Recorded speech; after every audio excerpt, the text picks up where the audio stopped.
Live from the Pilot News Central studio, here's Casey Caballo and JC Gonzalez. Good afternoon, this is Pilot News Central, bringing you news straight from the Metro. And here are the top stories.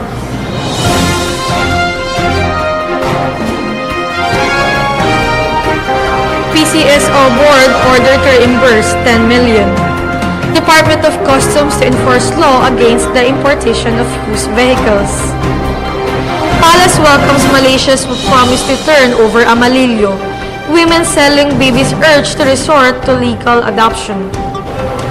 Pag-ibig to seek reversal on Court of Appeals, a ruling on Global case. This is Group 6, LPG Managers Association's disqualification. Comelec adopts new policy to fill vacancies. Graduation classes are set on March 8 or 19. The Commission on Audit has ordered the PCSO Board of Directors to reimburse the government close to 10 million in unauthorized salaries and allowances paid to them in 2011. The Commission on Audit in its report in PCSO noted that the PCSO Board was already paid 5.5 million in total per dimes for board meetings, committee meetings, and draw allowances, but still collected an extra 9,617,576 pesos and 25 centavos. The board is composed of Chairman Margarita Wico, Joaquin Francisco III, Betty Nantes, Maria Aleta Tolentino, and Mabel Mamba. The certified list of board meetings prepared by the Office of the Corporate Secretary showed that a total of 47 board meetings were held in 2011, but the total per dimes claimed by the board amounted top 177,000 to 195,000 each for 59 to 65 board meetings, respectively, or an excess of 12 to 18 board meetings.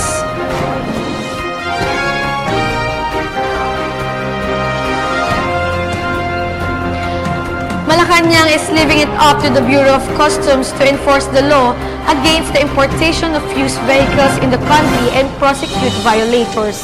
Customs itself described that the issue is complicated because Cagayan Economic Zone Authority or CEZA locators in Port Irene were allowed to import vehicles for use only within Freeport. The vehicles cannot be driven out of CEZA. Rufy Biazon, the Customs Commissioner, said yesterday that the Bureau would respect the decision of the Supreme Court affirming the validity of Executive Order number 156, which bans the importation of used vehicles except for trucks, buses, and special purpose vehicles within reports of continued arrivals of used cars at the CEZA. Biazon said, "I have instructed all BOC officials assigned at the CEZA not to process any vehicle importation pending the clarification on the finality of the Supreme Court's decision affirming the constitutionality of EO 156. Deputy Presidential Spokesperson Abigail Valte said that the government will have to implement the law, and Biazon is aware of the fact that 400 more used cars are reportedly arriving at CEZA next week. Valte said that the alleged involvement of some officials in the importation and distribution of the important second-hand cars would be up to the Bureau of Customs to look into. Supreme Court junks petition against political dynasty with finality. Here is Jerome C. from the Supreme Court reporting on the scene. Thank you, Casey. The Supreme Court dismissed a petition filed by a senatorial candidate against the alleged existence of political dynasties in the country. In a text message, SC Public Information Office Chief Attorney Tio Duterte, quote, "The SC and Bank denied with finality the motion for reconsideration filed by Ricardo Penson and Senator Dingona III in relation to the petition to compel Congress to enact an anti-dynasty law. A group led by former Vice President Chifisto Tito Dingona Jr. filed the petition against political dynasties. The petitioners, which included Dante Jimenez of the Volunteers Against Crime and Corruption, Leonard de Vera, Eduardo Bringas, Vicente Velasquez, and Raimundo Jarque, cited a bill against political dynasties introduced by then Senator Dingona in 1987. The petitioners told the press, Congress took no action on the bill passed by the Senate. The bill died in the House of Representatives. Tenson, who is running for senator this coming elections, said that Congress has yet to pass a measure that would operationalize Section 26, Article 2 of the Constitution, which states, the state shall guarantee equal access to opportunities for public service and prohibit political dynasties as may be defined by the law. Back to you, Casey. The Pag-ibig Fund will seek the reversal of the ruling of the Court of Appeals in dismissing Syndicate Estafa case against official of real property developer Globe Asiatic. Pag-ibig and Housing and Urban Development Coordinating Council Assistant Secretary Danilo Subido said yesterday. Subido quote, the private complainant in the case against Delphine Lee and other officials of Globe Asiatics has yet received a copy of the resolution of the Special 10th Division of Court of Appeals that dismissed the case. He also told the press that they would work on a petition to elevate the case before the Supreme Court in coordination with the Department of Justice and Solicitor General. Aside from Lee, the responses included his son Dexter, Christina, Sagud, former head of GA's Documentation Department, Christina Salagan, GA Accounting Department Head, and Pag-ibig lawyer Alex Alvarez. The Court of Appeals ordered the quashing or cancelling of the Syndicate Estafa case filed against the Globe Asiatic executives by the DOJ before the Pampanga Court and the recall of the arrest warrant issued against them.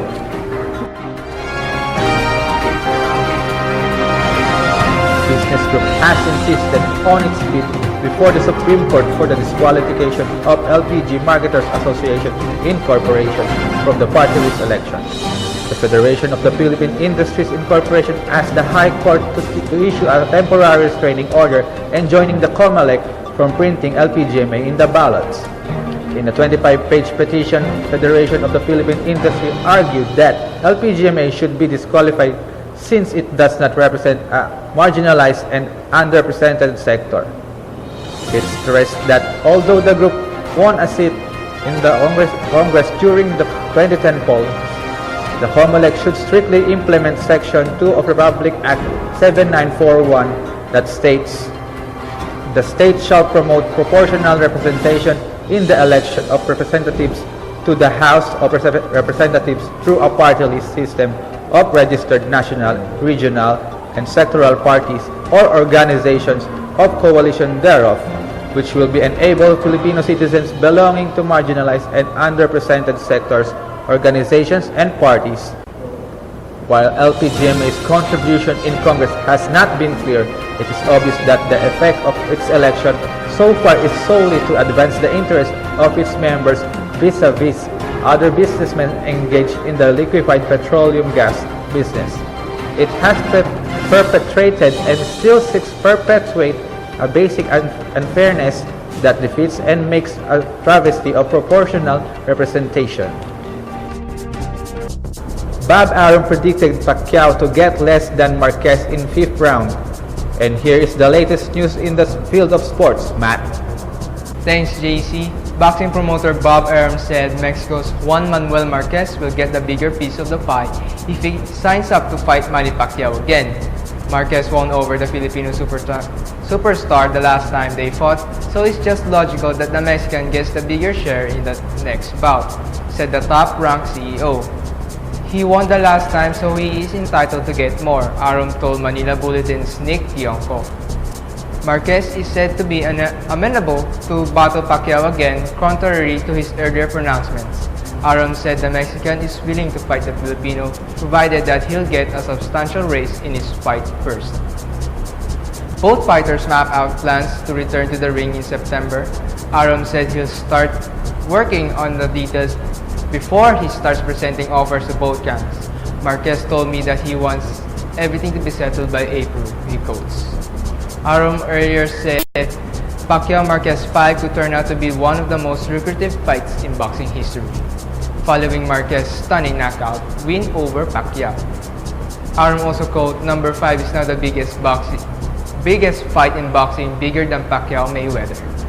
That's all. Thank you, JC. Up next, Update on DepEd's graduation fee ban. Graduation in public schools set on March 18 or 19. Women selling babies urged to resort to legal adoption. Comelec adopts new policy to fill vacancies. Number of amputee patients with diabetes have decreased.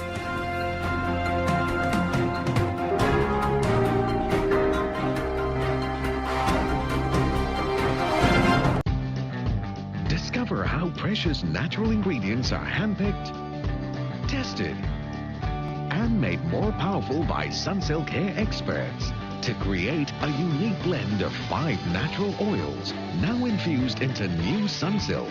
It penetrates deeply, then creates a protective layer and helps lock in nourishment. Now I can enjoy 25 hours soft and manageable hair from new Sunsilk with 5 natural oils.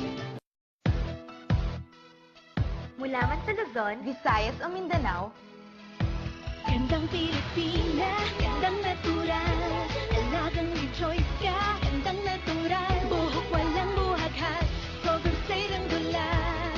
Sa Rejoice Anti-Frizz with coconut oil. Gandang Pilipina, gandang natural, alagang may choice ka, gandang natural.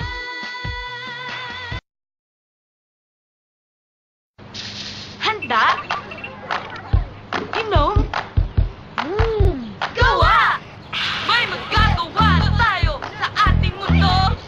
Siya, ikaw, at ako! Di masasabi, di natin kaya kung tayo sama-sama. Kaya tara na, alagaan ang mundo. Magkanahin ayusin, kayang-kaya natin to. Handa, inom, gawa! Handa, inom, gawa!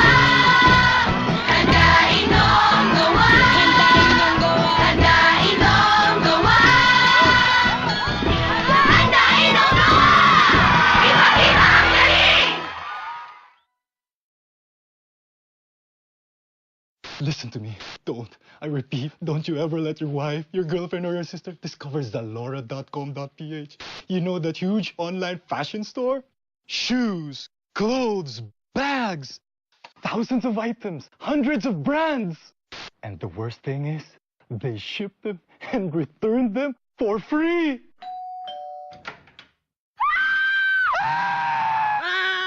Free shipping and returns. Cash on delivery. Zalora.com.ph. Pag breakfast, ikaw ba'y umay? Nauumay? Turn your umay into Oh, my! 7-Eleven breakfast. Ang daming choices ng drink at bite na swak sa appetite. Breakfast combos start at 29 pesos. 7-Eleven breakfast. More choices every day.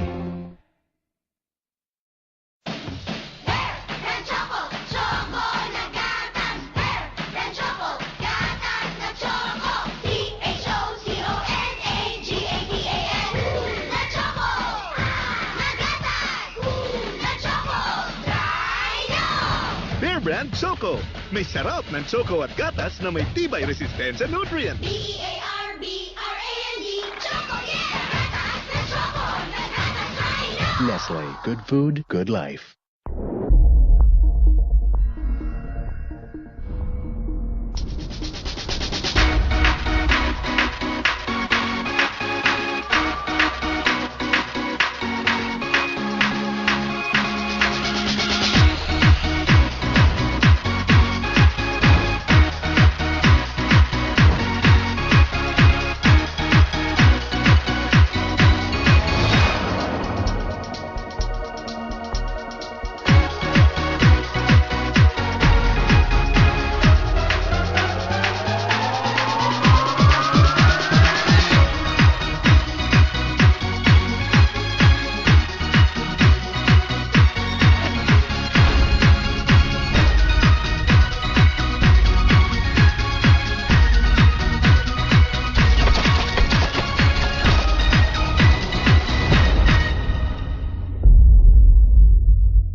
so gooey. Gooey!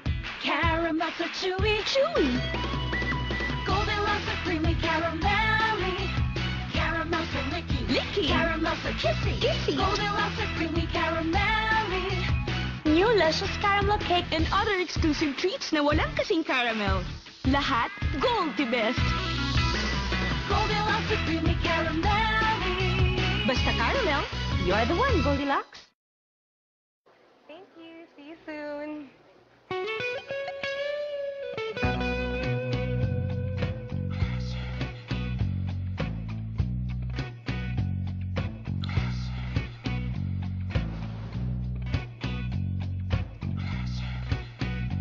So how much for a dozen classics? Para sa'yo, sir. 199 pesos na lang. Really? From January 1, di mo kailangan maging si Derek Ramsey to enjoy a dozen Dunkin' Classics at 199 pesos.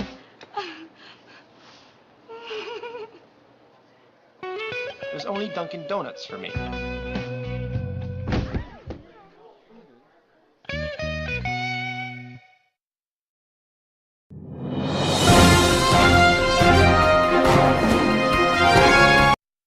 Number of amputee patients with diabetes have decreased.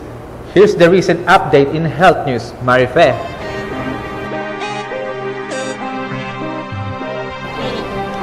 Thanks, JC. People with diabetes who undergo knee replacement surgery are not at greater risk for infection, deep vein thrombosis, or other complication following the procedure than diabetes. Author Annette Adams of the Kaiser Permanente, Southern California, Department of Research and Evaluation explained, this current study suggests that patients with diabetes who have higher glucose or blood sugar levels may not be at greater risk of poor surgical outcomes. Researchers examined the records of more than 40,000 patients who had a total knee replacement between 2001 and 2009. Of these patients, 12.5% had controlled diabetes and 6.2% had uncontrolled diabetes.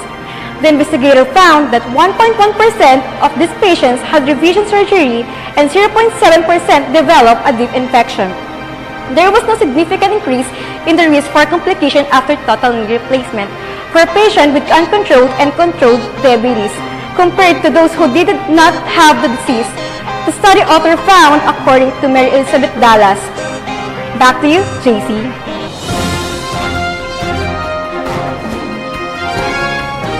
Thank you, Marife. The COMELEC has adopted a new policy to fill vacancies resulting from the retirement of 2 commissioners. According to the resolution, the COMELEC allowed Chairman Sixto Brillantes to designate a commissioner who will serve as acting member as one of division. It states that a permanent vacancy in the ranks of the commissioners in a particular division shall be filled by the chairman by designating a commissioner from the other division in an acting capacity, in addition to these duties as regular member of his current division. Commissioner Elias Yusuf, on the other hand, has been designated as presiding commissioner of the 2nd Division with Commissioner Grace Padaka as member. There are currently only 5 commissioners after the recent retirement of Commissioners Rene Sarmiento and Armando Velasco. Brillante has asked President Aquino to appoint the 2 new commissioners in order to help in the preparations for the May 13 midterm elections. Here is Aldrin Cañal to give us an update report for weather. Are we having a sunny week, Aldrin? Thanks, Casey. Fortunately, prepare your umbrella this week because according to Pag-asa, northeast monsoon affecting Luzon, so expect few rains in northern Luzon. While eastern Visayas and the regions of Caraga and Davao will be cloudy with scattered light to moderate rain showers and thunderstorms. Cagayan Valley, Bicol region, and the provinces of Aurora and Quezon will have cloudy skies with light rains. Metro Manila and the rest of the country will be partly cloudy with isolated rain showers or thunderstorms. Meanwhile, moderate to strong winds blowing from northeast will prevail throughout the country and the coastal water will be moderate to rough. And that's the weather forecast for today. Back to you, Casey.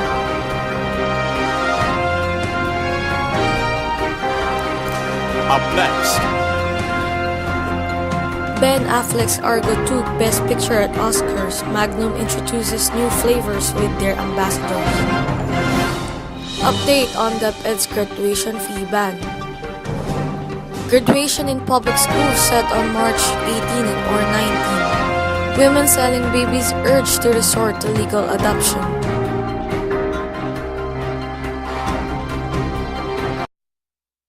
O, si ate nyo? Wala daw po siyang gani. Nakasimangot ka na lang palagi. Nandirito kami ang barkada mong tunay aawit sa'yo. Sa lungkot at sigaya, hirap at ginhawa kami.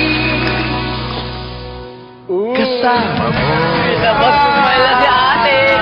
Ikaw, sino napasayo mo today?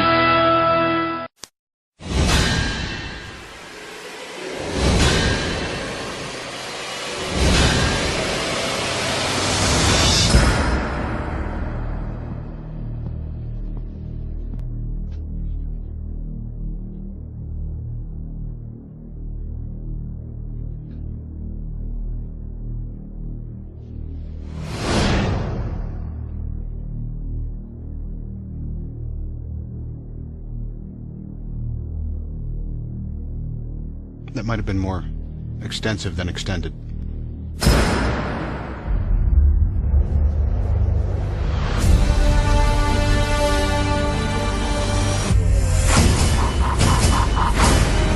Got a lot of apologies to make.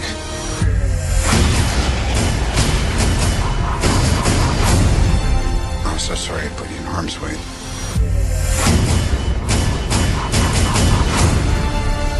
You gotta find out who did this. You'll never see me coming.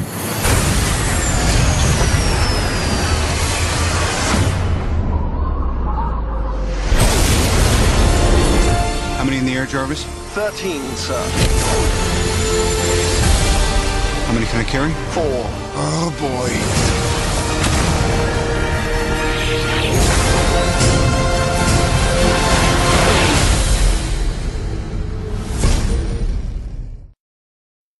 Alam ko na, date mo siya sa concert. Tama. Mahal yun, hindi streetwise. Tama din. Ganto. Wala man akong mapigay na magkarambag. Concert harana, yan ang streetwise. Tayong dalawa pa rin ang bagay na bagay. Good evening po. Ito pa ang Streetwise. KFC Streetwise Box. $2.99 na lang. May 6 pieces chicken na. Save 61 pesos. Minimum gastos, maximum kilig. Yan ang diskardeng Streetwise. So good! Champions are not born. They are raised. Ang pagiging champion, hindi lang nadadaan sa swerte. Hindi lang sa gamit. Hindi lang sa dugo. Ang pagiging champion ay nasa tamang pagpapalaki. Nasa tamang habit, like having a healthy breakfast with Milo every morning. Para may energy to train every day. Para champion, on and off the court.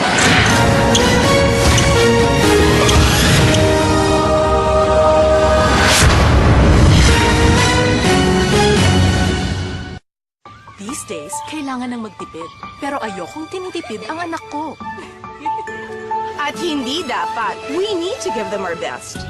So we at Nestle work together to meet your high standards. Compared to leading expensive 3 Plus milk, Nido 3 Plus is packed with higher levels of ALA, LA, folic acid, and taurine. Sick, right?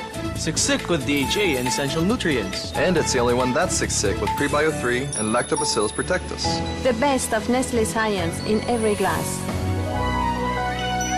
At only 199 pesos, siksik pero di kasing mahal. Tipid. Pero di ka tinitipid. Mag Nido 3 Plus na. Nestle, good food.